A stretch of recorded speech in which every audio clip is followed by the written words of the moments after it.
Hello everyone, Patrick with the Band of Anglers. This week I want to revisit the Nat Shrimp. Well, it's winter time and early spring will be coming, just in a few months, and that's typically one of the prime time of the year when you think about using artificial shrimp. And there are good reasons for that. That's the time of the year that fish are very heavily feeding on those guys. So the shrimp is probably one of the favorite fish for inshore fish, redfish, sea trout, snook, baby tarpon, and much more, flounders. So when I came with these, I was a long time ago, I have that idea to inverse hook my shrimp, so when I can twitch them, I can have the actual real motion of a shrimp where the tail bends back. But it took me years just to come to have that done, and especially now it's great because I have the soft stuff, which when I have the idea like 12, 15 years ago, whatever, I didn't have that kind of material available.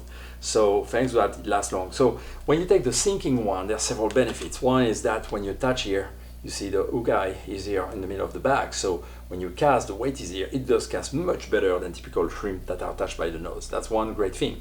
At the same time, when it hits the water, I put the weight here, but guess what? That's where I have the maximum resistance, so it don't dive too fast. And that's the issue of many shrimp, to my point of view, plastic shrimp, is that the way they are balanced make them dive very fast. And when you want to fish on the flats, typically a slow dive is the most efficient, and a slow motion.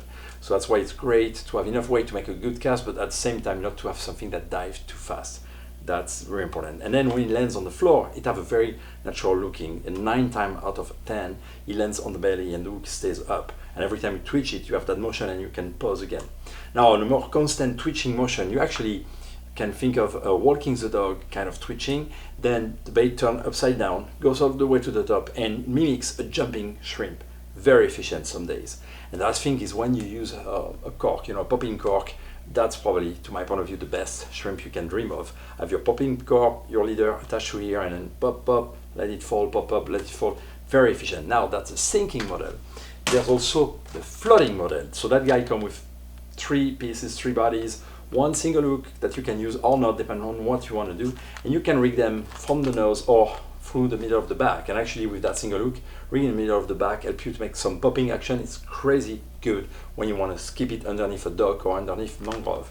And really when it comes to rig that, beside of hooking sideways like I just mentioned, here's the 3 main things. First is, well, use the hook that's inside the package or use a different one that fits better your need. Cast the shrimp like this and have a very slow motion. Pause it, slow retrieve it, twitch it. When you twitch it, it's going to go 6, maybe 8 inch deep, and it's going to float back slowly. On a steady retrieve, make just a very teeny wake and the legs are moving below. Extremely attractive. And one little tip for you, bring some split shots. And you can put a split shot, say 4 to 6 inch away typically. So when you cast, then it will slowly dive like this, and you can work it just above the bottom and stay floating just above. If you have longer weeds, you can have a longer one. Actually, you can put, say, 10 inch long if the grass is 6 or 8 inch long. So you'll be sure that you always keep your shrimp just above the top. So that's the bottom. So that's the way to rig it with just a single hook typically. Then more conventionally, you can use, well, a jig head that's made for actual shrimps. So hook it from the front like you will on a real live shrimp, and just work it pretty much any way you can think of. You can drag it slowly on bottom. When you drag it slowly, remember the body is buoyant, so it drags and stay like this. And when you make a pause very slowly, it turns up like this. And now you can just shake the rod tip and the tail of that teeny movement in the water. On a finicky fish, that's possibly the most impressive way and more efficient way to turn fish looking at a bait to a fish that's biting it. You can jig it also in the column, very efficient. And again, the same type of rigging, just having a bit different jig head. Those are the typical jig head for tautog and stuff like that. This is great if you need to fish in deeper water, if you fish on the beach, if you have more current, for flounder, tautog, sheep's head, of course still redfish, big trout, well, tarpons and snook as well. So a very efficient bait. And just a little mention for those of you who also fish freshwater, the Nat Shrimp is actually a killing bait for largemouth bass as well. So this is the Nat Shrimp. Find out more on our website, abandofanglers.com.